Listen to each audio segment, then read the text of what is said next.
That's right. Welcome to episode 613 of the breakdown. You know how it goes down already. I got this Gemini ad with no voiceover, so I am the voiceover artist here. Ladies and gentlemen, go to Gemini.com/David G and check out the lineup of credit cards that Gemini has. That's right, issued by WebBank. You can get yourself a Bitcoin credit card from Gemini and get 4% back on your purchases. That's right, 4% back in Bitcoin on your purchases. Also, look at the new XRP card along with the Solana card. Both have 4% back, whether it's XRP or in Solana. Okay. There you go. Gemini.com/David G. You know how it gets down.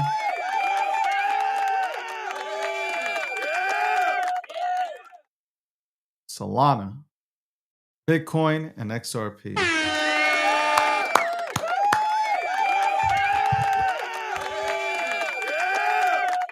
Episode 613. That's right. Some people say this is the number one show on the market. I tend to agree with that.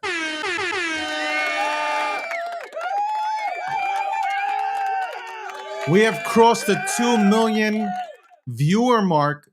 It's more than that, but I'm just saying we crossed the 2 million viewer mark.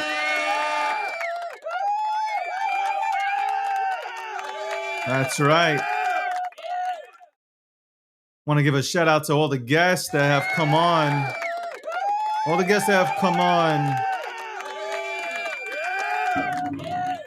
All the guests that have come on to the show, the breakdown. Also, stay tuned for the podcast. Podcast is coming along together. The DG brand is coming along together. I am having a lot of fun. I said this yesterday. I feel like an underdog, even though my stats say otherwise, but it's fine. I feel like an underdog, and it's okay. I like being in this position. I like the chips on my shoulder kind of thing. My mentality is like I'm gonna show up every single day. I'm gonna show up every single goddamn day and provide value and great conversations with the people that I bring on here. That's right. It's actually having this conversation. Talented, knowledgeable, value, good looking, hair not receding.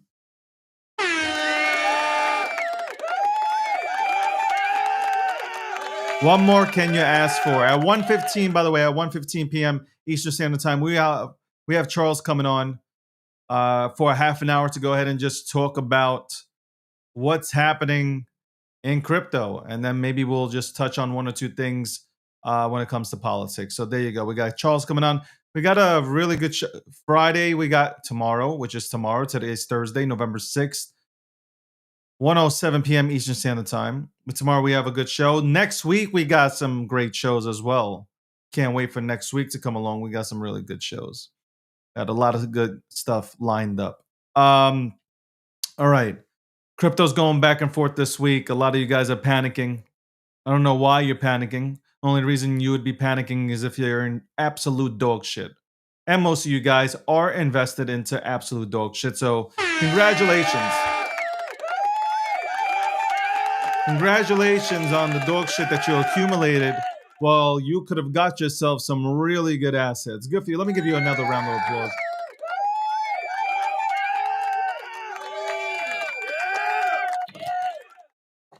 The dog shit. Dog shit that you guys have been in. Okay.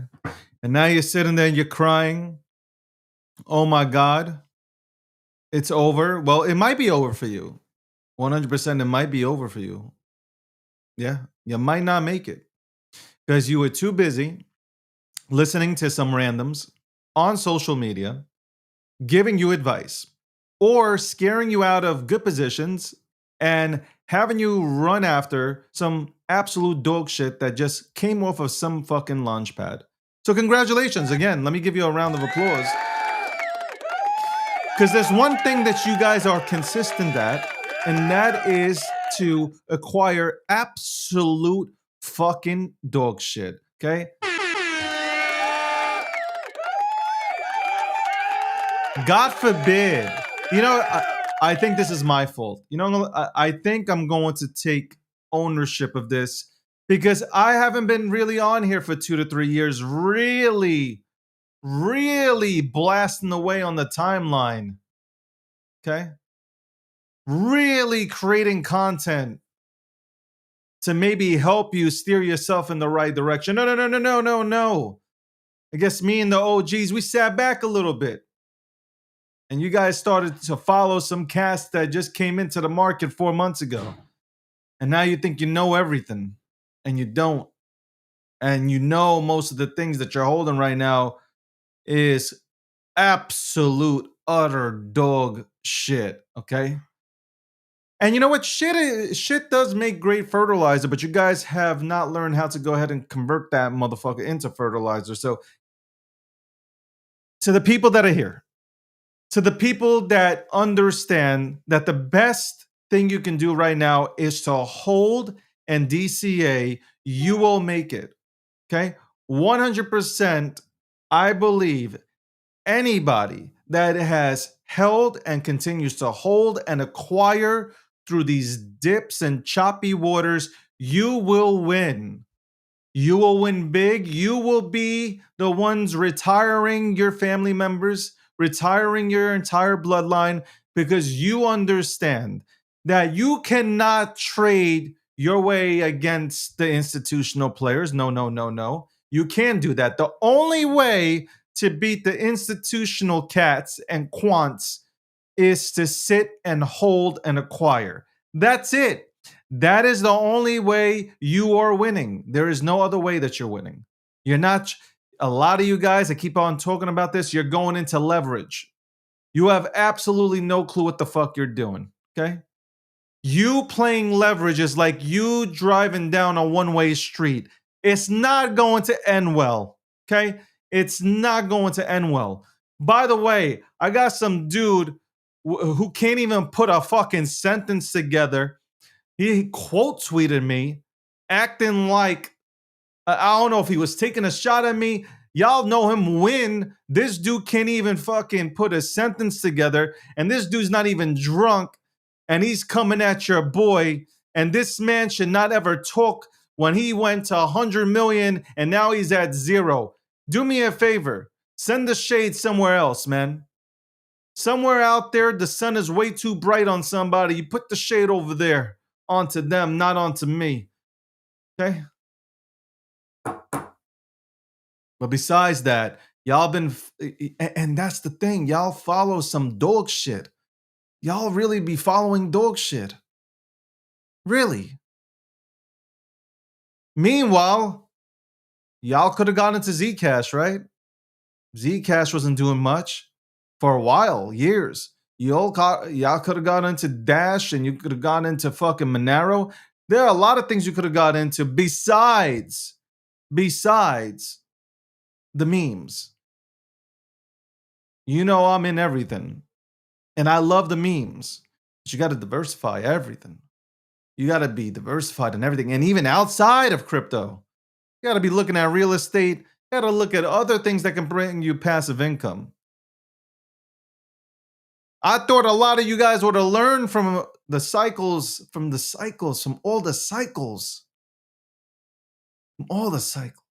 would have thought.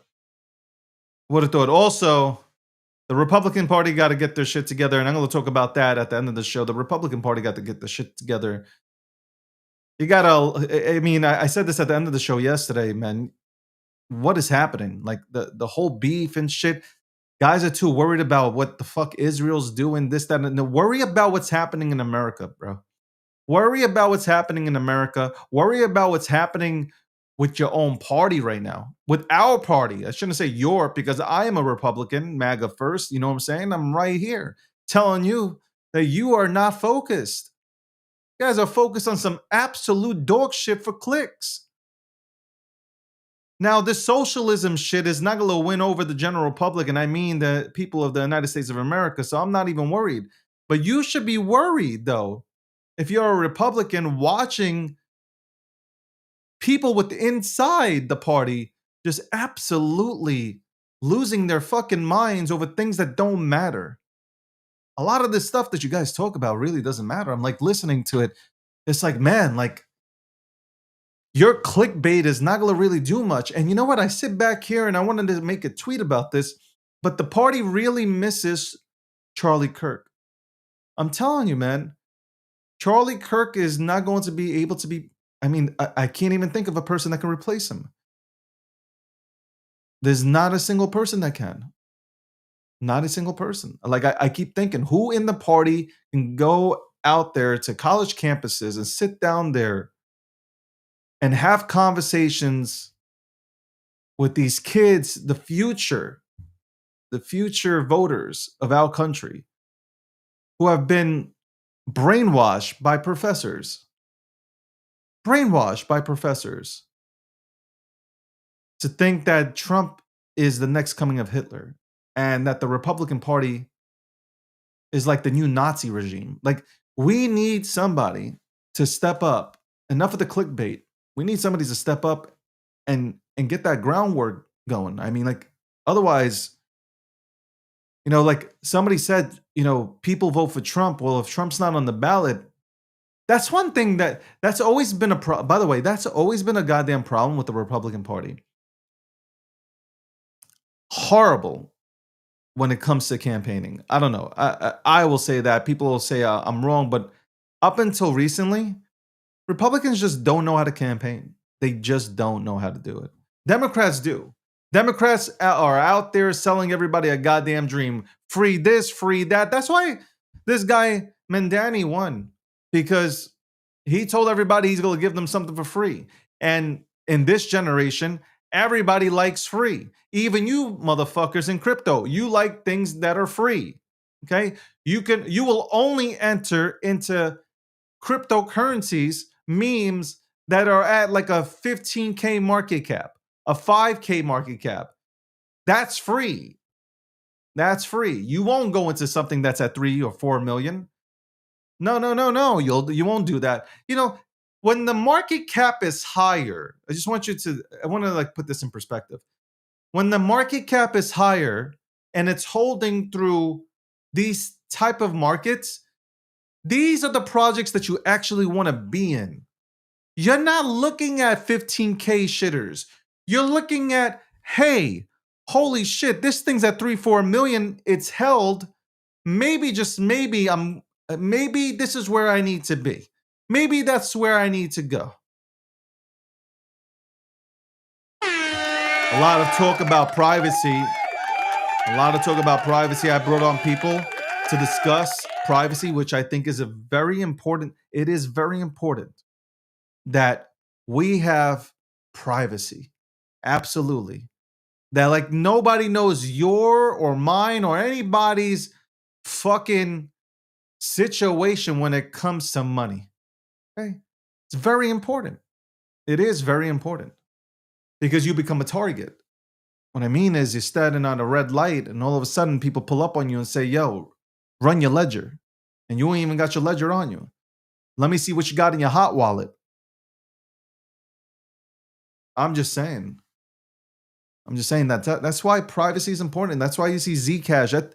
Zcash has brought attention for, you can say whatever you want about Zcash, but Zcash has brought attention to the privacy sector. So I hear Monero people, they're upset, they don't like these motherfuckers and all this. It doesn't matter. Now people are talking about Monero, okay? And that's a good thing. When people are talking about the protocol, it is an absolutely good thing. It's not bad. It's great. It's a great thing to have. Anyway. Oh, no, I'm just saying. And now my monitor froze up, so I have no clue what is happening. Love when this happens. Right out of nowhere, the monitor wants to go ahead and freeze up. Hating on me. Jesus Christ, hating on me. This is goddamn bullshit. Live, though. Live as I'm producing a goddamn show. Let's see if I can fix this. This sucks. Let's see what I can do here. Let's see. Why did it freeze like this, man? Live on air right now. Like, my monitors have gone literally blank. That's awesome. That is fantastic. Oh, I hate when this fucking happens. I really hate when this happens. I hate when this fucking happens. I hate it. Because you're going in blind here, man. You are really going in blind here. I gotta wait. And hold on one sec. Damn, man. I don't know what's up with this lately, man. I upgraded all my networks.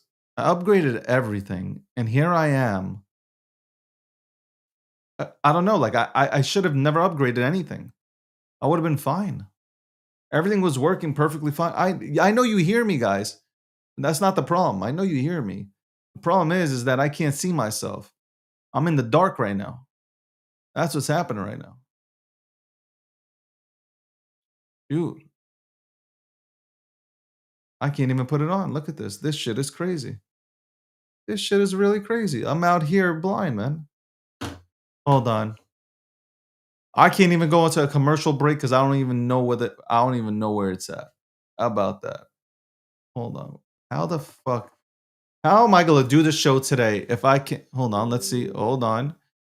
Hold on. Did I get it? Did I get it to work? Please, please, God, please allow the connection to work.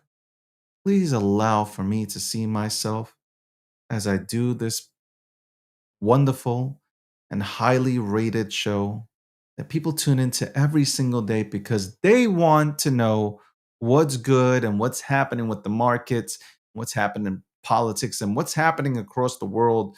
And they want to hear my voice. Can you please, please allow for the TV to go back on? Please.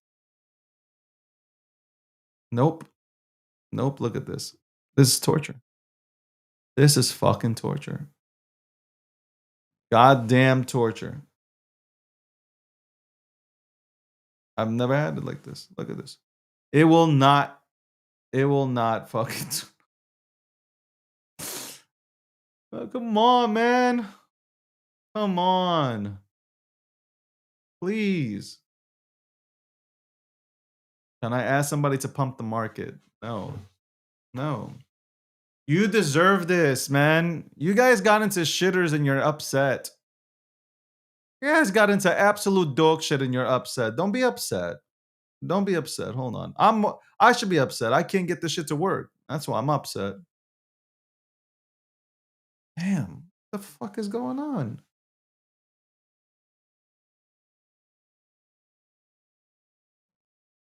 I see how it is. This shit ain't gonna work. It's purposely not gonna work. It's purposely not gonna work.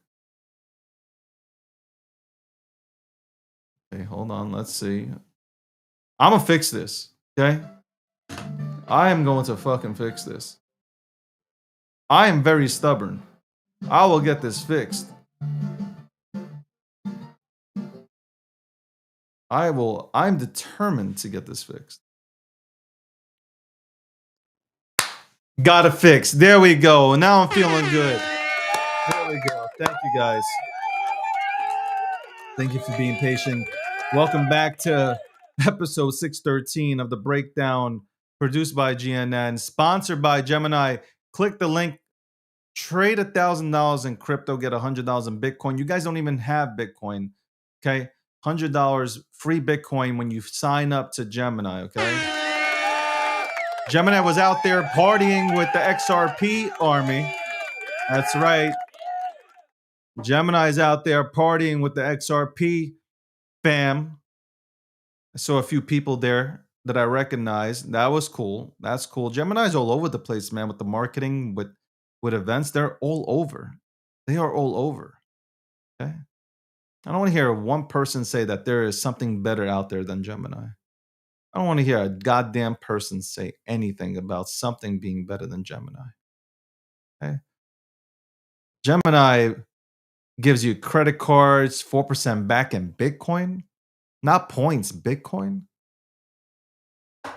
4% back in XRP with the XRP card. And then you got the Solana card. 4% back in Salami. Solana. You know how.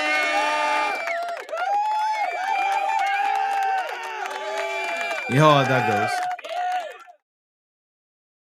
You know, the markets, people keep on asking me like, can you like this guy in the chat said, can you pump the markets? Look, Cat Wood came on to national TV. I think it's CNBC, and she said, we haven't really even invested into Bitcoin. Paraphrasing, that's what she basically said. The institutions have yet to really drop money into crypto. You got Tom Lee, whether you like him or not, he's on every single news station, every single media, okay? Mainstream media, every channel. He's telling you he sees what's the new count? I think he sees I think he said he sees Bitcoin going to 500 and 250 or 300. I don't know. I know he has it at $200,000. He has $200,000 Bitcoin by the end of the year, and I think he has ETH at like 8,000 or 10. So I don't know. Do as you wish with that.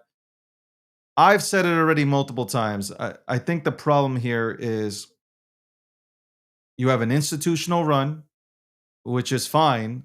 You guys begged for the institutions. I didn't. I was fine with the way we were going, but I get it. Everybody has their take on whether or not they should be here or not, but it's decentralized, so everybody can be here. But institutions have been running shit. Now, I think within the next few weeks, maybe a month or two, fine, give it quarter one even of 2026. I think we're going to be moving in the right direction. You'll get more rate cuts. Yeah, I know they're gonna print checks. Like I don't like the fact that they'll do it, but I know they'll print checks. They'll turn on the goddamn printer. QE is gonna be with us. A lot of government will finally reopen. 42 million people will get their SNAP benefits, and guess what they're gonna do with that? They're gonna try to convert that into some money, okay, to put into the markets.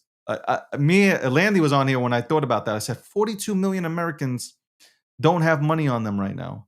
Or some are getting money, but they're not getting the amount of money that they're accustomed to. Then imagine when they get the stimulus check. Okay. Then imagine when people who got laid off from the government get a job and they want to participate in the market. All this stuff will happen. Retail has not come here yet. Anyway, welcome to the breakdown, episode 613. Produced by GNN, sponsored by Gemini.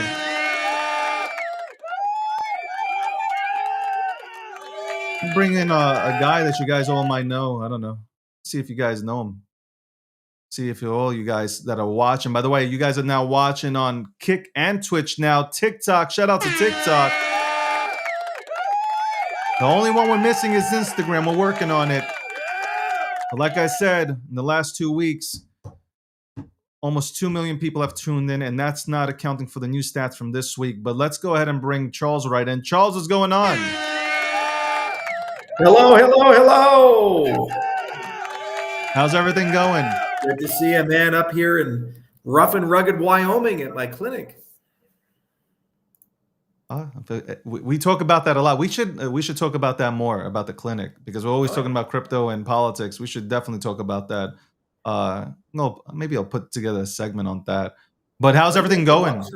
We'll give you some stem cells. We'll do the whole thing. You know what? I might take you up on that offer. Okay, yeah. And I'm film it and put it out here, and then like in 3 weeks I'll have a third leg. But Charles, you've been traveling all over the place. How's it going, man? Tired yet or no? I am fucking exhausted, man. You know, we're at the last mile. We got the scavenger hunt going on with Midnight. We had a phenomenal glacier drop. Night is looking like the largest airdrop in the history of the cryptocurrency space, between the scavenger hunt, the glacier drop, and the exchanges participating, Kraken's participating, Gates participating. It's been crazy. And Midnight's such a phenomenal product. It's got a beautiful roadmap. We're real excited about it. We're real fired up about it. And a lot of good people working real hard on it. And we're getting ready for an end of year launch. So we got the Midnight Summit, first one ever, November 17th. We're going to be at Greenwich, the place where time was invented, the GMT zero. And we'll have a nice little party there, talk about the future, the launch roadmap, all the things. And we're down to the wire, and just all the wonderful partnerships that have come in. And we have a lot of good news, a lot of good announcements, and the next 90 days are going to be a whirlwind. So real excited about all of it. You've been traveling a lot. Have you been traveling to talk about Midnight itself, or is it just like random, No, besides Midnight Midnight, and it's other stuff?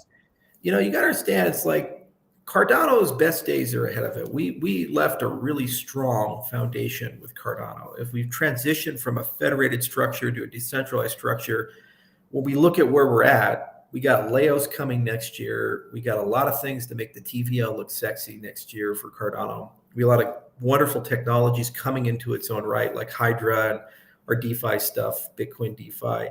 So Cardano is really strong, but we had to travel, kind of talk about that, and travel to build up those partnerships. And where we were weak was integrations and partnerships and blockchain to blockchain deals, because don't have a functioning foundation. So we just went and did that with the Midnight Foundation. We went and talked to all the people, brought them in, because Midnight's a Cardano project. So we've been able to bring in a ton of value through all that, and now we have to turn it all on. So that was a big chunk of the work stream. And then the second side of the work stream was getting Midnight out the door. Going from a hypothetical to a real project. That's a big deal. It's a huge deal. And the question is like, is it going to be 10-cent night or dollar night? What's this market going to look like? How big is it going to be? How many people are going to participate? We did a lot of things in a very unorthodox way. Normally everybody, they go to a VC like A16Z, they go, and they get some money, and those guys help them get listed and all this other stuff. Midnight just gave away the supply, just gave it away to 8 different ecosystems, 7 chains, and we didn't have that VC support. So it's a very retail-oriented, Bitcoin-style, very fair launch. And maybe the market still rewards that. Maybe the market hates that. Who knows? Maybe it's all centralized and controlled, and maybe we've lost our touch, or maybe it's back to first principles, baby, and that's going to be the big boy. We'll see. Aleo was not a very big success when it launched, and they raised $300 million the traditional way. Hyperliquid was a huge success, and they did it the retail way. So I still think the markets reward that, but we'll find out towards the end of the year and as we enter into next year. So we've been traveling like crazy. We've been pushing like crazy. We've been really getting it done. And it's been fun to transition from a custodian to kind of a working on Cardano and to start launching portfolios. So it's a very somber time. It was my birthday yesterday, 38. Happy birthday. I was looking at like my legacy. I'm looking at where I achieved, where I'm going, what I'm doing. And we're just powering through. November babies, that's right. Charles, happy birthday, November 5th, and I'm 20. Well, now 19 days away from mine. So there you go. We got November babies in the house. Yes, sir. All right. So I've actually because I've been like writing down and researching stuff, and number one, I came across a post. A guy said he's quitting Cardano because you went ahead and made a post about the communist socialist that has now taken over New York City. How dare you use your freedom of speech to go ahead and put your opinions out there? He can't take Cardano no more after you stated that. I didn't know. I don't know if he was serious. He was serious, but he got attacked by every single Cardano member that was. I personally saw it because a whole gang came out. But it's like, bro, like you only number one, the guy only holds like Cardano NFTs, and two, like, so hold on, people aren't allowed to speak in this space. Like, what has happened there? Did you see that or no? So the thing is, like, it became a virtue in the media to want to steal other people's money. When you're a communist or a democratic socialist or you're any of these things, basically what you're saying is there's some group of people that are bad people, and we're going to take their stuff and we're going to give it to this other group of people who are virtuous people. That's their whole political philosophy, and they call that courage. They call that fighting for the little guy, redistribution.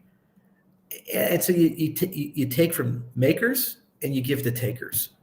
That's what they're doing at the end of the rainbow. And to me, it's like, that's a crime. If I do that to you, I show up at your house and say, David, you have too much money and I have a gun. Give me some of your money. We call that theft. I go to prison for that. But when the government does it, this Mamdani guy who's a bachelor's degree in African studies, never worked a real job in his life, apparently that's a virtue. And he's a brave man and he's a smart man and he's a handsome man to basically make the government the arbitrator of redistribution. Wealth creation comes from the entrepreneurial class.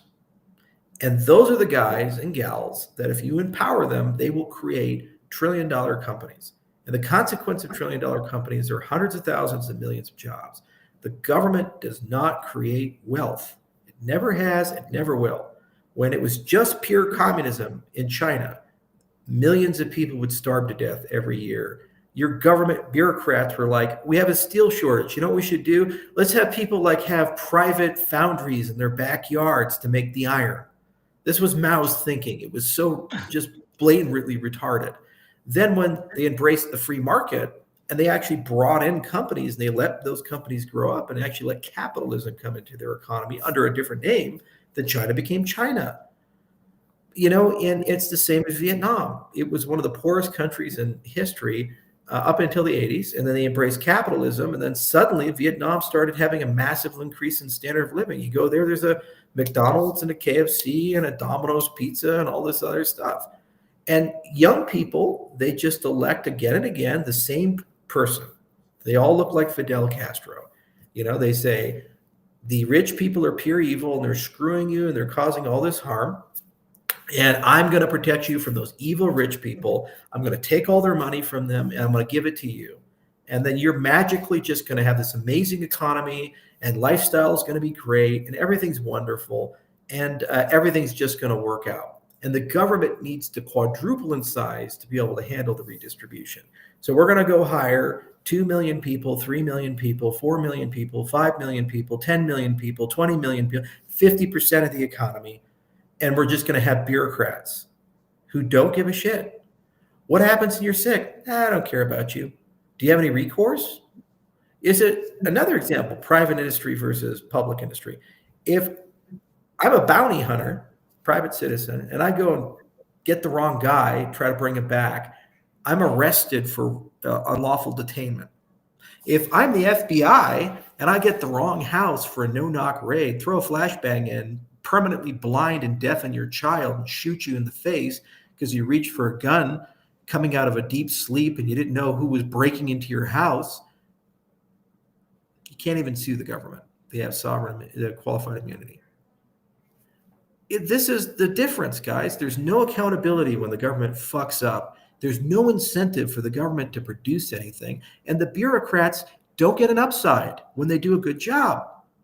If I have a business, you have a business, and you look at your numbers, and you say, I'm an A and I want to get to B. You know how you get to B? You go to your people under you and you say, guys, if you get to B for me, I'll give you 10%. And they're sitting there thinking to themselves, I go get that 10%, I'm going to be a millionaire. In the government, if you get a 10% efficiency, you're GS12, maybe you get a raise in your GS13. Congratulations, you got an extra $5,000 a year. You don't give a shit. And if Correct. you get 10% worse, do you get fired? No, they say we have to increase your budget because obviously you don't have enough resources. You get a secretary now. That's government. And what New York City basically did, and by the way, 85% of the people that voted for him, if you look at the statistics, people who were in the United States for less than 10 years, 85% of them voted for him. They're not from here. So no ID. No ID. Yeah, no idea. It's a different group of people. Young women voted for him too. 89% of women under the age of 25 voted for him as well. You know, and a lot of these people have never run a business. They've never held a real job. They were hyper indoctrinated in the woke universities, and they don't understand what makes wealth and what destroys wealth. And you know what? If you think socialism works net, go to Venezuela, go to Cuba, go to Argentina under the Peronistas, you know, go to any of the European socialist societies and see the social stagnation. Go to all the Asian countries that embrace socialism and see what the hell happened to them. And by the way, that's the best case scenario. The worst case Yeah. scenario is you get purgy. The other thing too is you have this Islamic viewpoint, and most are moderate. That's fine. I assume that he will be, but some are not. And they want Sharia law installed. There's been discussions in Minnesota about this. And anytime you even begin to mention, they say you're racist and sexist, Islamophobic, and all this other stuff. I mean, Bill Maher got brutalized by the left, as did others. About the same for Sam Harris. But that's a political system as well. And it's fundamentally incompatible with the American political system, unless you don't believe in gay rights, unless you don't believe in gender equality, unless you don't believe in separation of church and state. Okay, these are fundamental American rights. And I don't give a shit if you're left or right, you're entitled to them by the Constitution. They're God-given. Sharia law is not compatible with these types of things. Now we have somebody who wrote articles saying that suicide bombers are expressing themselves politically. Those are his statements. Okay.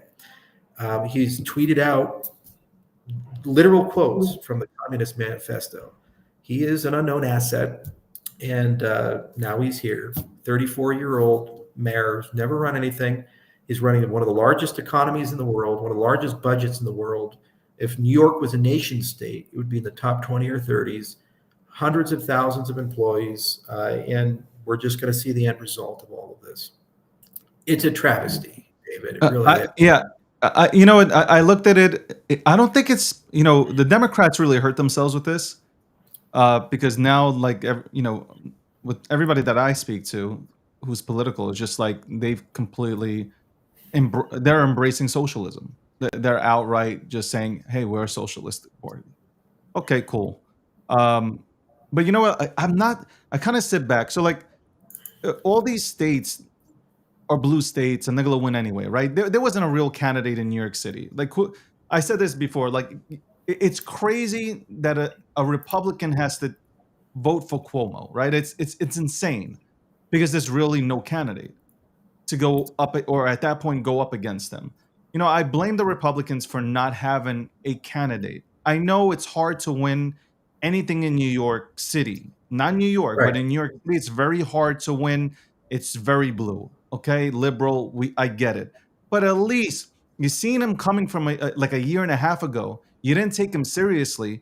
You should have took him seriously, and you should have had a candidate to go toe to toe with him, and not tell Curtis, who I think Curtis should have obviously bowed out.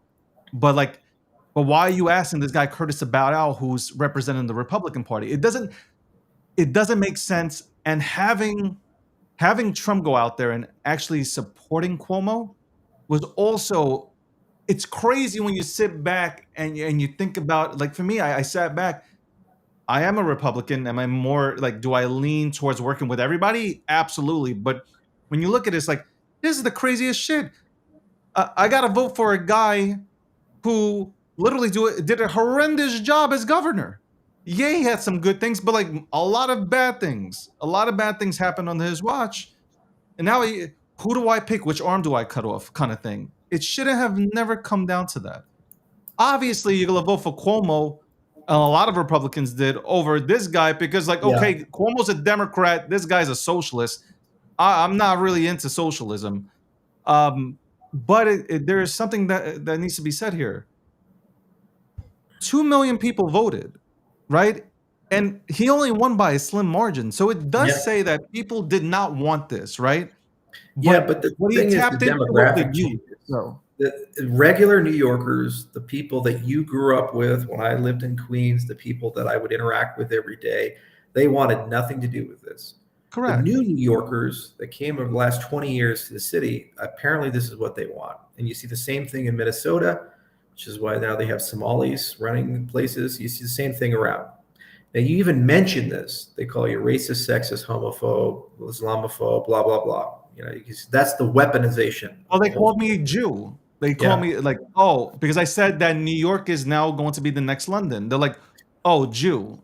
And it's just like, well, hold on. Who's racist here? I said, New York is about to turn into the next London. You don't know what the fuck I'm talking about. Yeah. You right away attack me. Yeah. Wow. And that's that's the crazy part, Charles.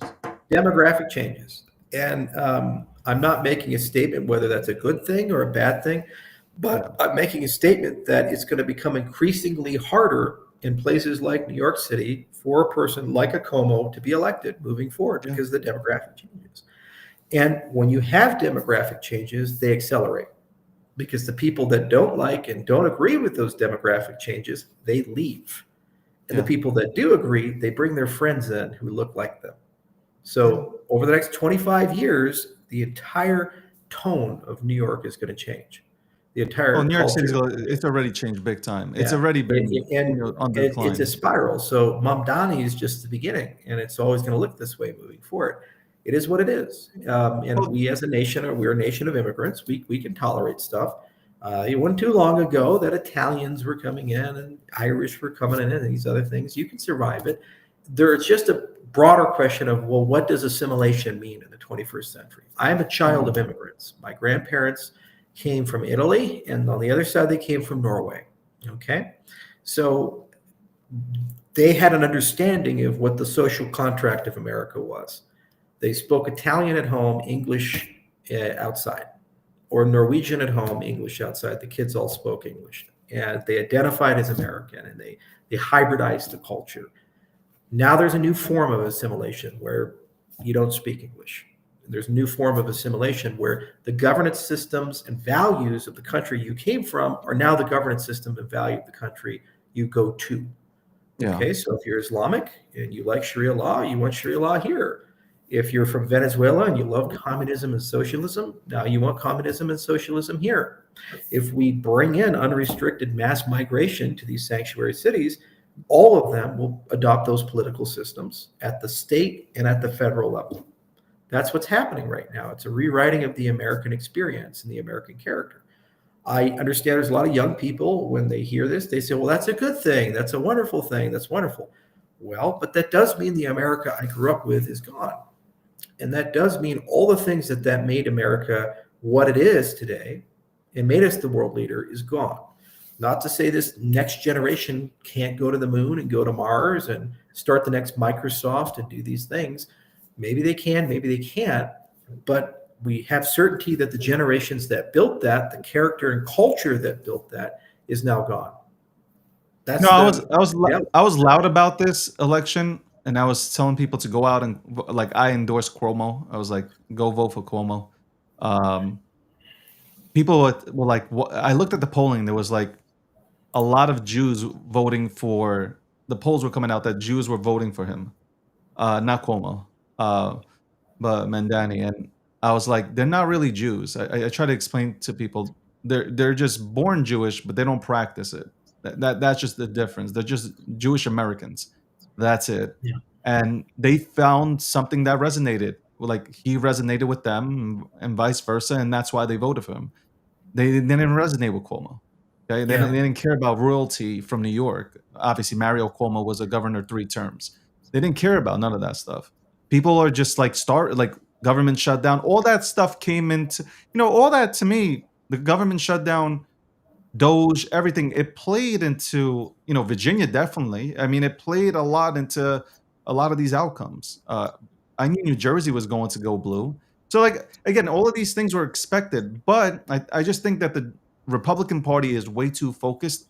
Like, they'll focus on the wrong things. They're infighting over some just random bullshit. We really miss like the obviously Charlie Kirk, God rest his soul. These are the people that were doing groundwork and speaking to people, whether you like their opinions or not. They were just out there, though, speaking and having conversations and trying to articulate, the Republican MAGA way and things like that. I don't know. I think that's where we went left. And I don't think, and now I feel like they're forcing somebody to be him, and that's not. It's just it's a turnoff. It's not going. Somebody has to rise up out of the ranks that you actually can say, "Oh, this guy or she is being genuine about the thoughts that they're Right. bringing to the table." Um, the breakdown, episode 613, sponsored by Gemini. We have Charles here. Uh, what was I? I was going to lean into Cardano because I seen another video of you going live. You were speaking about crypto media, and there was also talks about you know Cardano influencers. What's happening there? Why are Cardano influencers? I mean, for some really good ones like Angry Crypto. You talked about Yeah. Angry Crypto and stuff. More like not posting as much, or particularly about Cardano. What needs to be done to fix that? Yeah, that's a challenging one. I've thought a lot about what do we need to do to get Cardano back on track and back on rails. Um, there are certain things we're doing really well. Like I think the technology is moving in a great direction. The bets we've made, they're going to pay big dividends. And I feel very comfortable with the governance foundations we have. I feel very comfortable that we have an annual budget process and we're making progress. Where I think we're very weak is in three dimensions. One, I think we're very weak on the branding and marketing side with Cardano. Other ecosystems, a lot of people in those ecosystems, they view Cardano as a ghost chain or a joke, and they actively criticize us. And sometimes that's fair, but often it's very unfair. So that's a core and systemic weakness. The second thing we're weak at is in partnership development and integrations. So Cardano is an island. Midnight is massively fixing this problem. It's just an objective fact. A lot of the integrations that aren't there will be there as a direct consequence of Midnight. So that's good, but it takes time for that to heal. The third problem is that there's nobody watching out for the life cycle of the DeFi ecosystem of Cardano. How do we get more developers, more dApps, get them listed, help them build out, help them get TVL, these types of things. Now, historically, all through those categories, your foundation takes care of that. When you look at Solana Foundation, Sui Foundation, Aptos Foundation, all these guys, the leadership there will sit down and say, how do we make these look better? They have a set of KPIs, they come up with an annual plan, and they invest millions to billions of dollars to pursue those things. So you ask a question like, okay, what are we doing with influencers? If you're Solana Foundation, you're like, okay, I want the top 100, top 200, top 300. And some are podcasts, and some are celebrities, and some are key leaders, whatever. They'll go and make it worth their time. Sponsored by, or they silent sponsorships or these types of things. They'll go do that type of stuff. Nobody's doing that in the Cardano ecosystem. So a lot of the influencers, they were self-selected, bottom-up, organic, and they just had passion and love for the ecosystem. The problem is if you have passion and love and you never get paid for it, the best you got is an inconsistent hobby. So when they went and said, can we get a paycheck, Mr. Foundation? And they said no. And they went to the treasury and they said, can we get a paycheck? And it says no. There's no option for them to continue participating like you do with this show full time because there's no sponsored by Gemini for them. Okay, so that's one of the big issues there. The other big issue is that if you're a volunteer and you're living from a space of passion, you have to have something to renew and reinforce that passion on a regular basis. And so if you have negative news for years and years and years and years, there's a fatigue that comes from it. Yeah. And at some point you're like, I just got to take a break. I got to do more things. So some of that is macro. Like we all expected this year, the alt cycle would boom, and it didn't happen this year. Now there's some reasons for that. We can go through them, but it didn't happen. And so a lot of people were waiting and for that hope of the ship coming in to make $3 ADA, to make $10,000 Ether, to get $2 trillion into the altcoin space. Didn't happen. And so after 4 years of waiting patiently, massive shit going down like Luna and FTX and Biden's war on crypto and this other stuff, some of those people are just tired. And I just don't want to do it anymore. And they're just hanging up, not just from Cardano, but from crypto in general. We're seeing a lot of quitting in that respect. And I'd say the third thing too is that typically your fanboys are also connected to a strong DeFi ecosystem. So the DeFi guys got to advertise crypto to advertise DeFi. Come into Cardano to come into Sunday. Come into Cardano to come into Wing Riders. Come into Cardano to come into MinSwap. Come into Cardano to come into Strike. You see? So SNEC is the bellwether there in Cardano. They brought a lot of people to Cardano. Come into Cardano to come into SNEC. And they certainly have some love in our ecosystem. But a weak DeFi ecosystem means you don't have an influencer core from that side of the aisle, whereas Ethereum does, and Solana does, and these other people do. So it's a culmination of problems.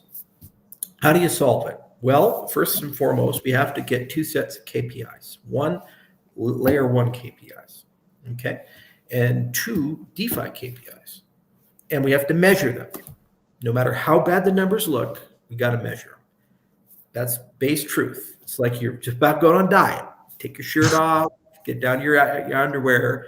You see your fat ass belly. Okay, your Vito from fucking Sopranos, and you go, you get on that scale, and then you look at that number. Okay, that's base reality, man. You can't get away from it. That number is that number, right? So you got to measure your numbers. But then after you measure your numbers, you come up with a strategy and say, okay, how do I make those numbers better? What do I need to do? Okay, go on a diet, work out, stop eating junk, whatever, right? So similarly, how do you make your daily active users look better, your transaction volume look better, your TVL look better, these types of things? You come up with a strategy. You go to the Treasury. You say, Treasury, I need this much money to make this happen. And it's up to the Cardano ecosystem to say yes to that. So they all complain about stablecoins. So I said, all right, create a sovereign wealth fund for Cardano. Let's take $50 to $100 million worth of ADA, convert it into stablecoins, and put it into the ecosystem and start deploying it to DeFi. It's up to them. They got to make that decision. If they say yes, we're done. If they say no, we can't complain about it. Okay, if you have a strategy for a KPI and we all agree that those are the KPIs that matter, you got to execute. So we're pulling everybody together. I got a program I put together. I said, we're going to look at the KPIs and we're going to figure this out. And then once we have those KPIs, I'm going to go around the ecosystem and we're going to try to put a consolidated strategy and a budget on top of that strategy about the marketing and the growth, about the white glove treatment for developers and dApps and DeFi and these types of things, and the other concerns. And my belief is that will organically improve the KPIs. You improve the KPIs, organically influencers come in.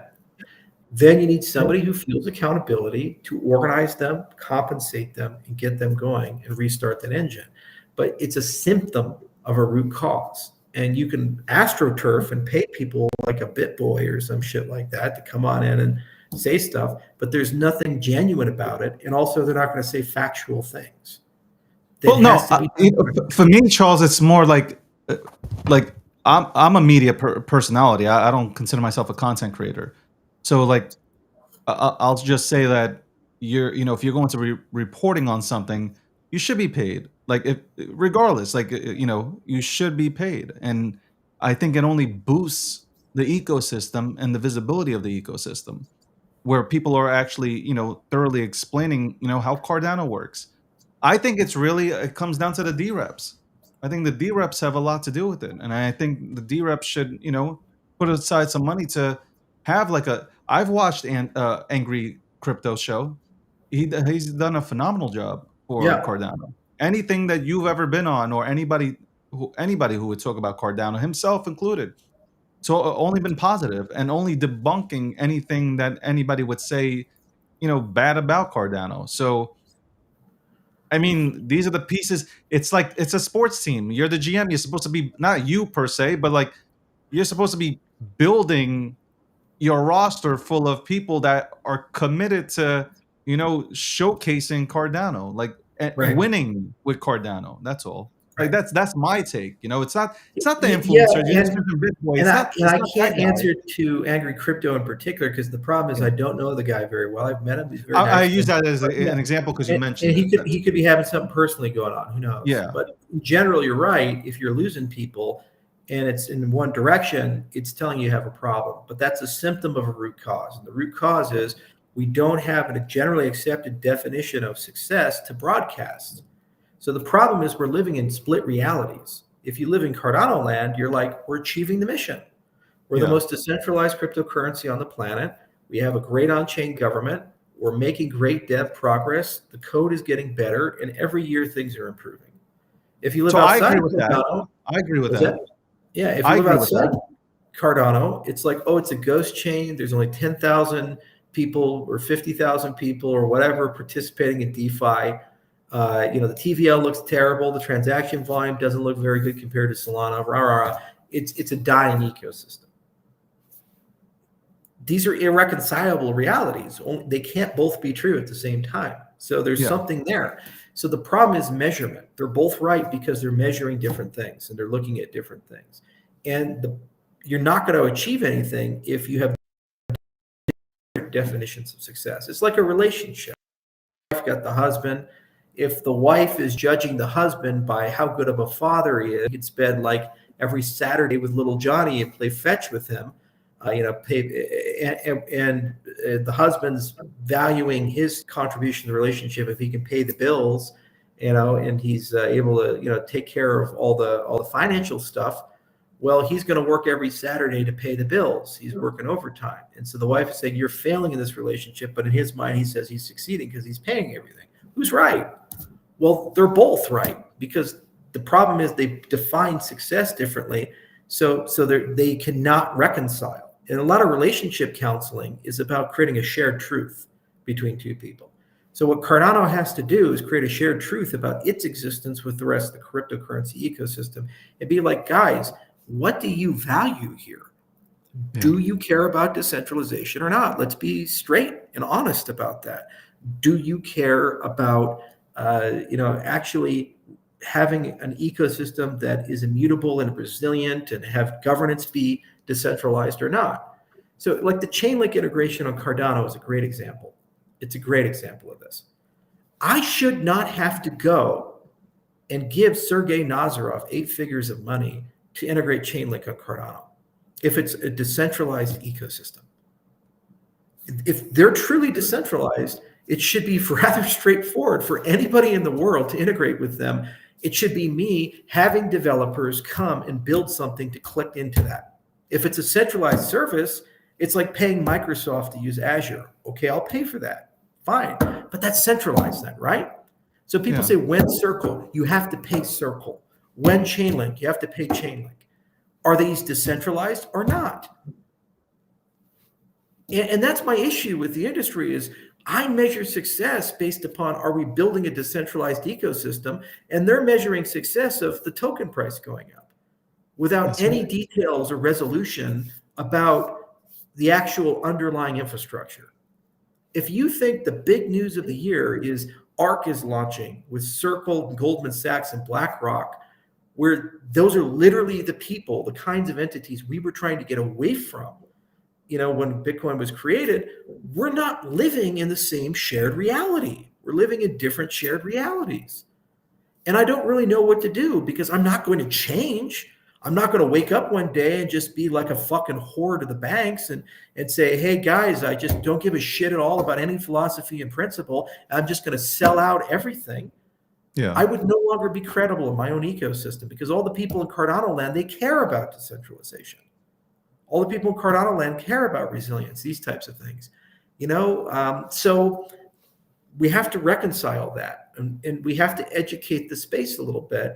And I do believe that there's a large group of people in the space that somehow still care about decentralization and somehow do care about the future of humanity and want us to have our economic, political, and social systems be owned by the people and not owned by Google and Microsoft, and BlackRock, and all these other things. I have to believe that there's a group of people in the world who care about that.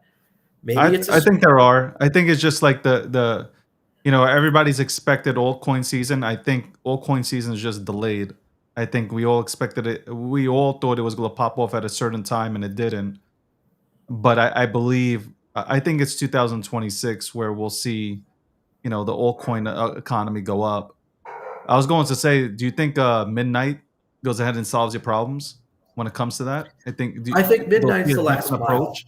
It's my magnus opus, guys. I put every single thing about who I am, what I believe into midnight. It is every single thing. I did it. I spent all my money. I got it out there. I said, this is it. I bet the farm on it. I said, midnight is going to be the thing. Private computation, selective disclosure, fair distribution, cross-chain communication, the fastest cryptocurrency, long-term, post-quantum resistant.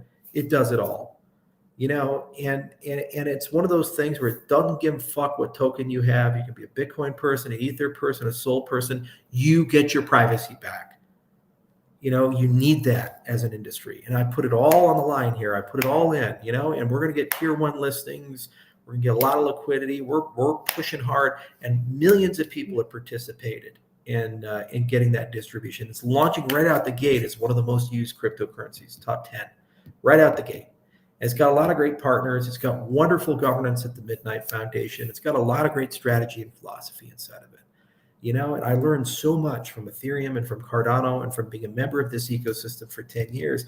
And I'm going to put it out there. If Midnight doesn't succeed next year, I don't got it anymore. I really don't. I just don't understand crypto anymore. It's not something I want to do anymore as an ecosystem. Because the thing is, it's like it's owned by the banks. If Midnight's successful, it means that the banks don't own it yet. We still have an enclave out there. It's the same for Cardano. Because what we stand for with Midnight is you are your own bank. You are your own privacy. You own your own data. You're in control. When you go to Circle, when you go to any of these big chains that are owned by the banks and the big guys, what they're basically saying is at any time, your money can be turned off. At any time, all of your personal information can go to anybody who's in power, and they can use it, weaponize it any way they so choose. At any time, the rules can change, and you can go from making money to losing money. Look at being an influencer. Your entire livelihood is if you have a good relationship with Google and a handful of other companies. You piss Google off, your YouTube channel's gone. You go from I make buku fucking money to nothing. Yeah. That's your reality. Why the fuck would you want to build a society where like 10 companies, 15 companies, 20 companies get to decide whether you're a human being or not? Why would you want to build that shit? I don't get it. When you look at Midnight, it's like you own your identity, you own your data, you have privacy. When you buy something, some creepy fucked up government doesn't get to see what's going on. I'd like to live in that goddamn world. And so I put it all on the line and I said, you know what, we're going to go out, we're going to get this done. And I've been in this industry since basically the beginning, 2010. And I've watched it go from everybody agreed. We were all philosopher kings.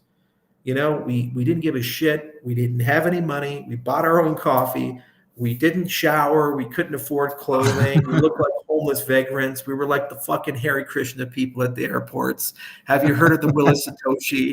I mean, this is who we were as people back in the day.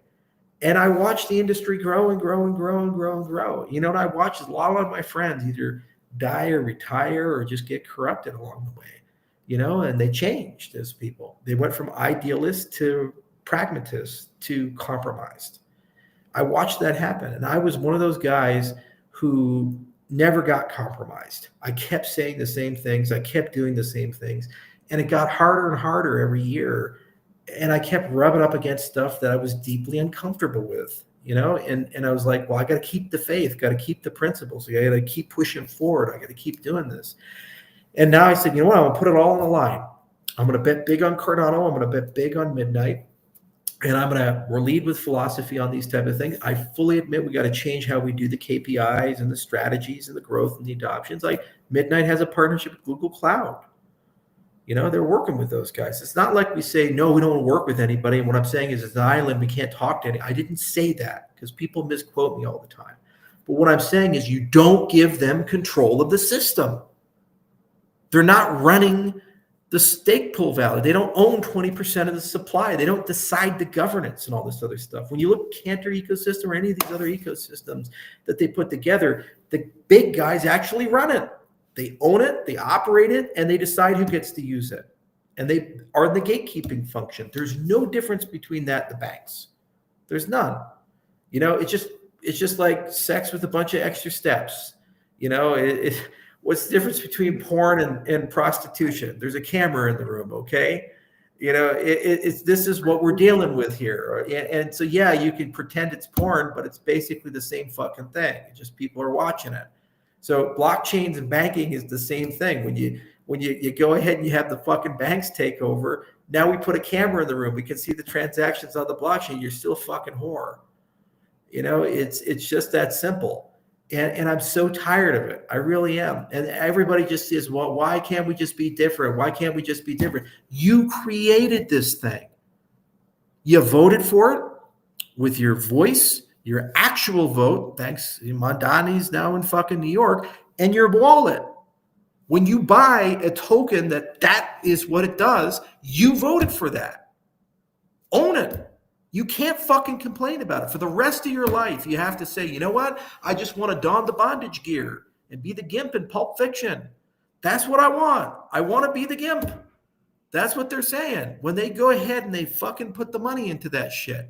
You don't give a fuck about decentralization. You don't give a fuck about consensus. You don't give a fuck about actual humanity and your personal rights. You just live in this world like, I want a 2x, I want a 3x, and this is a better investment. I'll get in an A and get out into B. What are you getting out into when you sell your token for a 2x or a 3x or a 5x? You're getting out into the legacy banking world where they're going to charge you a fee for your bank account. They can shut your bank account down at any fucking moment. If the bank goes out of business, you lose all your money because FDIC only covers like $100,000, $150,000. We saw with Silicon Valley Bank and these other things.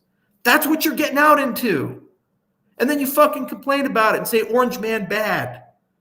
Or say this It's politician true. bad, this It's politician true. bad. You created that.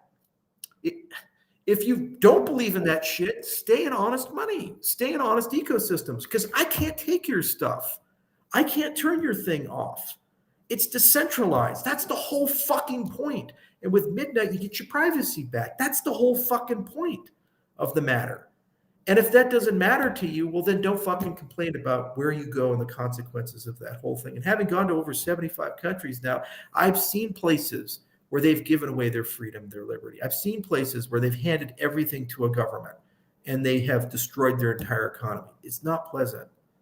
And we're so fucking close to that in the United States of America. The thing that you mentioned about privacy, big last 2 to 3 weeks, Zcash has bursted into the onto the scene. Well, it's been here, but people have now, they're like, holy shit, this thing is going up, and there are people that are talking about Zcash, and now Monero, and now privacy protocols are the talk of the town. What's your take there? Zcash, the FDV of it's $11 billion. The current market cap's $8.7 billion. There's been about $1.7 billion turn on trading. It's a value-driven ecosystem. I know Zuku personally. I've known the guy for a long time. We're using some of Zcash's technology in Midnight. They're on Halo 2. We're on Halo 2. We contributed to it. We added recursion to it. So we're right along there. And I firmly believe that that's the future. We have to have privacy. We have to. We just can't trust these bastards anymore. If you're a Democrat, do you trust the U.S. government under Trump? 100% of them say no. If you're a Republican, do you trust the U.S. government under Obama? 100% of them say no. So let me get this fucking straight. The last 24 years in American history, half have been led by Republicans and half have been led by Democrats. So at any given time, for the last 24 years, half of America doesn't trust the government. But do you want to give the government total carte blanche over your identity, your privacy, whether to throw you in jail, all your money, your vote, all these things? Fucking think it through, honestly speaking. And is it getting better or getting worse? Do you think the government in 2025, the institutions of this government, are more trustworthy or less trustworthy than they were in the year 2000? And if you project out by 2050, is the government more trustworthy or less trustworthy by the year 2050? And most people will say less. So why then would you give them control, Mondani, of the means of production? Why would you then give them control over your identity, your money, your voice, and your freedom? Why would you do it? Well, I think that's why people are looking into privacy coins now, or protocols, because they're like, holy shit, nobody's ever told us that Bitcoin, like they're now realizing, they're like, well, Bitcoin, there's really no privacy there. And then like when you look back at the old talks from Satoshi, like he was like, well, it would be cool if we can put this into play here. So like, people are really, that's why people are really jumping on Zcash and Monero and Dash. You mentioned Midnight. Well, I'm pretty sure people will jump on midnight as well. Like Yeah, to me, I'm thinking about it like, and I don't think it's just like a 15-minute thing. Like I think it's here to stay. People are look, nobody wants to be a target. And what I mean by that is if you have $7 million and people can see it on chain, you become a target. yeah. You're standing on a You red know, our light, somebody number pulls one up and demand says, we're run getting your for ledger. midnight right now is the institutions. That's the great fucking irony of it. All these big institutional players are like, hey, we don't like it when people know where we're moving our money and people trading against us. We can't use blockchain. This is like Fortune 500 companies that are telling us this. That's the number one use case. When the bank is a safer place than the chain, there's something wrong, right? Like if Yeah. we think about it. If I could put my money into the bank and like it's safe, right? Nobody knows how much money I have, but on chain, if you happen to find my address, you know everything. Yeah. That doesn't make sense. I don't think that was the thesis behind creating this wonderful ecosystem. And it's not that we want to hide anything either. Meaning in the sense like we're not trying to hide anything from the per se government when it comes to taxes. Like, okay, here, like I here's what I'm paying. Great. Capital gains, whatnot. But I don't want like my biggest thing, I don't want anybody, and I'm sure same for you. I don't want anybody knowing what I have on chain. Yeah. Okay, I don't want to stop at a red light and get hijacked from my ledger. Not like I'll have it on me, but I'm just saying in general, like run your ledger. Now it won't be run your wallet. It'll be like run your ledger. You don't got your ledger on you? Well, show me your hot wallet, Right. okay, and make the transfer. Like, or somebody sees what you have on chain, they kidnap one of your family members. Now you're held ransom. Uh, What? We haven't seen these stories? We've seen these stories. 100%. 100%. And that's in the micro sense. And then the macro sense is nation states. And also, by the way, we're going to probably at war with China by 2030. What the fuck is going to happen with the world once we're there? Think about that. I mean, it's just so crazy what's going to happen with that shit. We got AI coming too. My God, that's going to be fucking crazy too. We got like 5 or 10 big ass crazy things happening. And do you have faith in the leadership of the governments to figure this shit out or not? And if you don't have faith in the leadership of the governments to figure it out, your only escape hatch is crypto. And not crypto is owned and controlled by the governments because what they'll do is seize all the assets, like they did the Exactly. gold back in the 30s and the Great Depression. You have to have hard, honest money, and it's going to be decentralized protocols. You got to get it through your head, people. You honestly do. This is the shit or get Nvidia off the said the Nvidia CEO said that China will win the AI race by Yes. 2030. Yeah, because the Chinese are playing it so smart. First off, there's the hardware side. Can you make it or not? They're better at making shit than us. So yeah, they're gonna make it. Because you know what? We made all the iPhones there. They know how to make this shit. Oh, we have this big advantage in fabrication. We have this big advantage. That's a 36-month advantage. And you know what? They spend every year 50 to 100 billion dollars to catch up on fabrication. We passed the CHIPS Act for 55 billion for like 5 years, 10 years worth of funding. Every year they do a CHIPS Act to put this in China, where their expenses are 5 times less than America. So in China, 50 billion feels like 250 billion in the United States. And so when you put 50 per year in, that's like us putting 250 billion a year in every fucking year for chip manufacturing. 4 or 5 years, it's done. They've caught up and they make 10 times more chips than us. And they'll have all the tech. Okay, so they're going to win on the substrate. Then a power generation. We have all these weird ass environmental regulation. You can't build coal plants anymore. I'm right here in Gillette, Wyoming. We have 300 years worth of coal in Gillette, Wyoming to power the United States and all future things. And with modern day coal technology, you can remove 99% of the environmental consequences of it. Okay, you could literally put your face in the smokestacks and inhale deeply, and you're not going to have a problem because there's so much advanced technology for coal-fired plants now to clean the emissions of it and sequester the emissions of it. China knows that. So they are building coal plants in China. We're decommissioning them in the United States. But China's also We're building not even building hydroelectric. nuclear plants here. We're not doing Exactly right. anything. They're building nuclear plants, hydroelectric, geothermal. They're installing more solar every year than we install in 5 years. And the coal they're doing. So what does that mean? They win on the power side too. The Satya Nadella was interviewed recently. He said, we have this problem. We bought all the AI chips. We can't turn them on. We don't have enough electricity to turn them on. So it's Crazy. not, do we have the chips? Do we have the power for the chips? So they're winning there. Then they open source their models.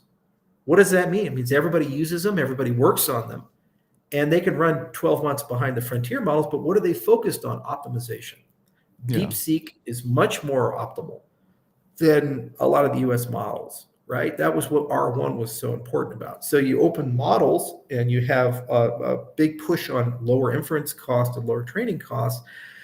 You basically get everybody to adopt those models because they run cheaper and they use less power. And then everybody's using the Chinese standard. And all these big AI labs, look at the papers. Look at the last names on the papers. Are they John Smith? Are they Jamal No. Lewis? No, Are they, Guido? No, it's Walton Chang. It's a Chinese guy on the fucking paper. You look at the AI team, the ASI team at Meta, half are Chinese. You look at all the big guys at OpenAI, half of the researchers are Chinese. You look at all the big researchers in Anthropic, half the guys are Chinese. Crazy. Okay, and they're not like American-born Chinese. They actually were trained in Chinese schools. If the Chinese schools can make those people to come to America, the Chinese schools can make those people to come to China, right? They don't have to leave. They can stay, especially if they get paid more. So, and also those Chinese people, the companies, it's a lot easier to get them to go home if there's an attractive deal because their family lives there. It's Correct. a lot easier. It's hard to live in San Francisco and have your fucking car broken into 11 times a year, and pay $8,000 a month in rent for your shithole. Get apartment. robbed walking down the street Yeah. to get coffee or something. When you can get an offer to go back to Shanghai and you make just as much money, but your cost of living is 1/3 and your whole family lives there and you live in an apartment 4 times the size and life is good. And also you're like a state hero working on this type of stuff. Honestly speaking, man, it's a lot better deal for them. So there's an instability on the talent side and knowledge side with this whole thing. So he's absolutely right when he says the fucking Chinese are going to eat us alive in AI. They're winning the race right now. He did say for the that. foreseeable future, they're going to win. And also the industrial espionage is another thing. They have installed spies in all the major tech companies. There was even an article the other day where they had deep spies where they actually have women go and marry guys and have kids with them, and they're spies. Are you surprised? Yeah, and they spend 5-10 years deep cover, and they steal all the information. It's just so crazy. And if you don't believe me, look at Xi Peipu. That's a very famous story. The Chinese have been doing this for 100 years. So that's happening right now in Silicon Valley. Industrial espionage at an unprecedented scale. So they're winning. Here we on the have hardware. Donald Trump. Donald Trump's trying to save us from that. Yeah, Trying. Winning on the hardware, winning on the energy, winning on the training and education, winning on the scale and infrastructure, and also their open models. All of our people are proprietary, and they're open models. And so if I'm a company and I'm trying to make a decision, which model do I use? I don't get patriotism points for picking an American model. I get penalized for that. So you go just use DeepSeek and you remove all the Tiananmen Square programming from it, and then it's a truly open model. And there's no Chinese backdoor or anything. You can scrub all that shit out. And that's what Perplexity did.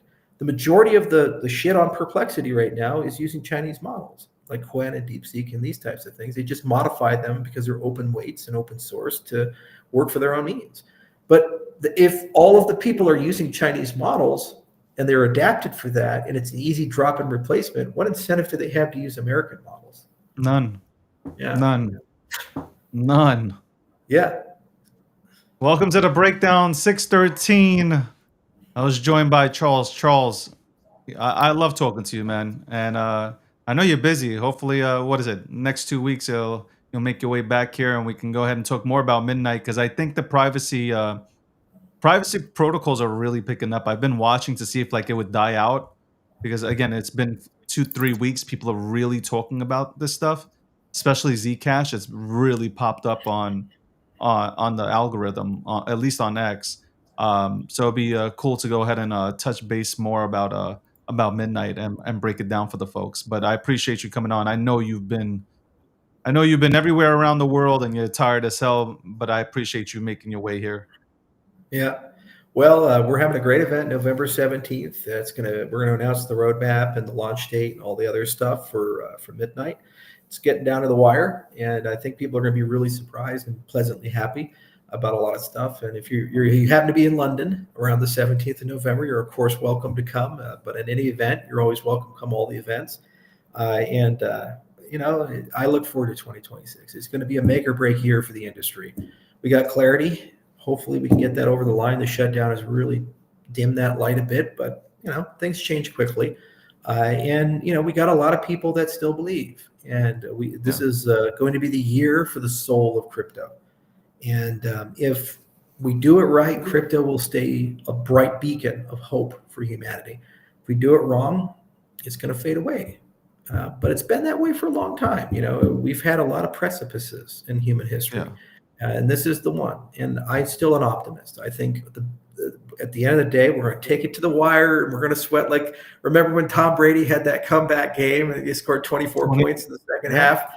It's going to be a nail biter like that. You're going to be sweating, being like, "Holy shit!" But I think we're going to win the game in overtime, and I it's think going we to do be. too. I'm So not I'm surprised. always an optimist with these things. As for AI, maybe we win, maybe we lose, but the key is we got to we got to lose in the right way, even if we do lose. It's like we got to be in a situation where we don't get shut out. But who Yeah. cares if the Chinese are making the models, as long as those models are open source and we get to use them and modify them, and they don't have backdoors in them. That's Yeah. okay, but we got to be a fast second with that stuff so that we're always still in the game for these types of things. We can't lose where they take over and then shut us out, or we have to Right. lose our sovereignty or something to them. But every industry is this way: quantum, synthetic biology, this type of stuff. And of course, we'll be here fighting the good fight every step of the way. There you go, guys. Follow. Give Charles a follow. Follow Cardano. Stay tuned to midnight, November 17th, London. I'll be go ahead and unveiling the roadmap. Charles, as always, thank you so much. Thank you, sir. Cheers. Cheers. There you go. That was Charles, ladies and gentlemen. Charles. Midnight's coming. I know a lot of you guys like to talk about midnight, but we'll talk more about it after this commercial break from Gemini.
All right, welcome back to the show.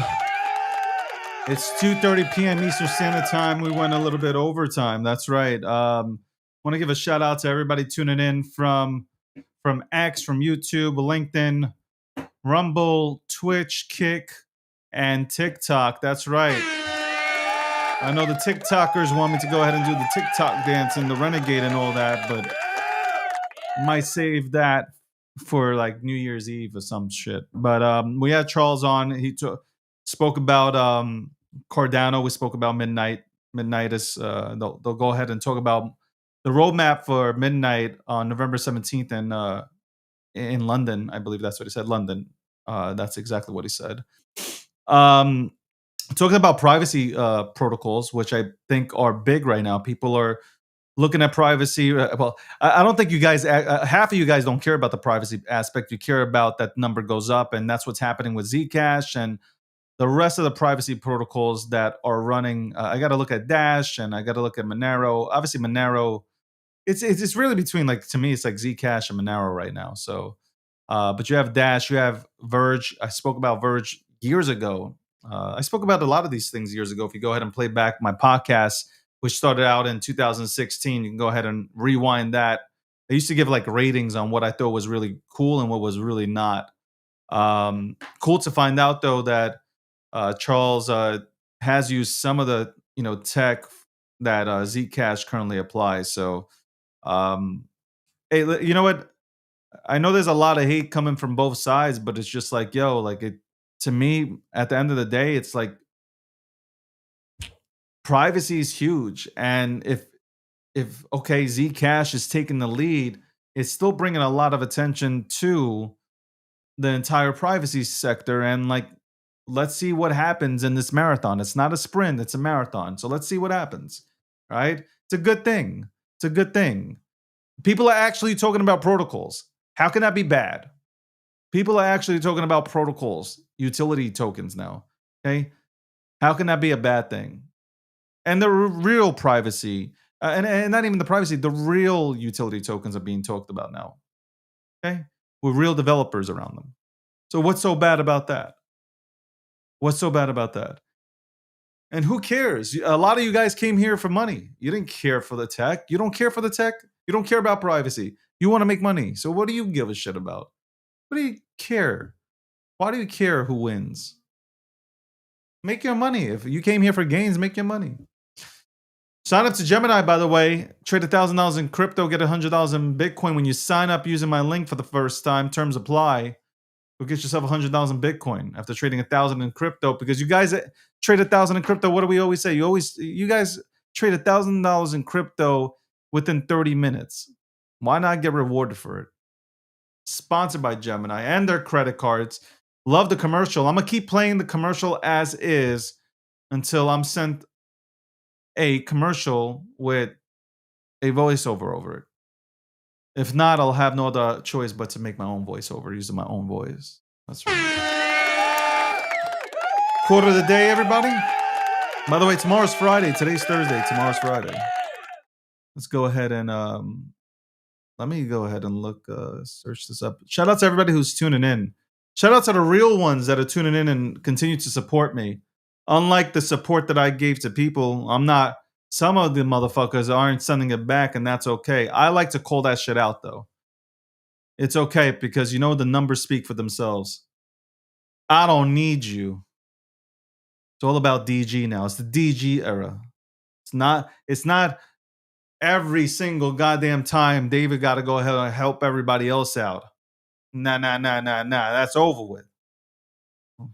It's over with. All right, let's go to the quote of the day. It's about me. That's right. Right. It's about me. Anyway, shout out to the real ones, though. Shout out to the real ones. Let me give a shout out to Big M, who makes the graphics and edits my videos. Shout out to the intern behind the Gochstein account. Okay. And shout out to the rest of the motherfuckers in the back working their asses off to go ahead and make sure that the DG brand succeeds. That's right. We're going to succeed. A lot of great things happening. I might be signing a big deal. I'm just saying. Quote of the day, though. Quote of the day. Your fight doesn't start when you first. Let me do this again. Quote of the day. Your fight doesn't start when the first bell rings. It starts when the lights go off, when the crowd falls silent, when no one is watching. It's in the grind. The endless rounds in the gym, the sweat that stings, the pain that never lets up. It's the battle with yourself. When you want to quit, but something inside you says, keep going. The hardest fights aren't always the opponent, they're against your own mind. When everyone is resting and you keep pushing, the fight that counts is fought long before the bell rings. You don't win in the ring, you win in the quiet moments. Ladies and gentlemen.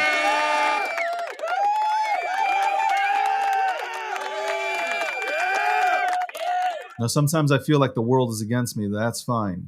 But keep on going. You don't stop. You just keep going. You don't stop. You don't listen to what anybody has to say. Okay. You want to be an entrepreneur, you want to be a media personality, you want to be a content creator, you're going to get a lot of hate. As you continue to grow, you're going to just get a lot of hate. A lot of people are not going to want to wish you well. They don't want to see you succeed. They pray for your downfall. Okay? Don't give it to them. That's really it. Don't give it to them. That's all. Thank you very much for tuning in. Tomorrow we're back. We got a big time guest tomorrow. Might not. I don't know. I know that everybody wants to come on this show, and that's a really dope. That's really fucking dope. Thank you so much for believing in your boy. Thank you so much for wanting to have a conversation with me. Who knows? One day I'll have Elon on. One day. On that note, have a great day and an even better tomorrow.